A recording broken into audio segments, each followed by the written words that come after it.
विद्यार्जन करणारे विद्यार्थी आणि त्यांना प्रक्रियेत मदत करणारे शिक्षक यांचे बंध अनुबंध चैतन्यपूर्ण स्वरूपाचे हवेत. शिक्षकाला मातीची भांडी घडवणाऱ्या कलाकाराची भूमिका निभावताना विद्यार्थ्यांवर सुसंस्कार, नीतिमूल्य, सकारात्मक जीवनदृष्टी यांची सुंदर नक्षी उमटवायची आहे. त्यातूनच उद्याचे शिक्षक आदर्श नागरिक घडणार असून देशाचे भवितव्य ठरवणार आहेत. त्यामुळे भावी पिढी घडवण्यासाठी शिक्षकांची भूमिका महत्त्वाची असल्याचे प्रतिपादन माजी जिल्हा परिषद अध्यक्ष भाग्यश्री आतर्वे यांनी केले आहे. प्रत्येक विद्यार्थी स्वतंत्र तेज बुद्धी आणि वृत्ती जपणारा असतो. त्याचा कल शिक्षकाने समजून घेतला पाहिजे.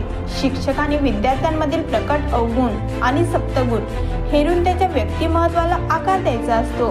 विद्यार्थ्यांबद्दल शिक्षकांच्या मनात अनेक तक्रारी असतात, मात्र कौशल्याने त्यांच्या मुळाशी प्रयत्न करणे आवश्यक आहे. यासाठी विद्यार्थ्यांचा गुणगौरव करून त्यांच्यातील चांगल्या गुणांना प्रोत्साहन देणे, त्यासाठी विविध उपक्रमाचे आयोजन करणे, प्रकल्प राबविणे आवश्यक असते.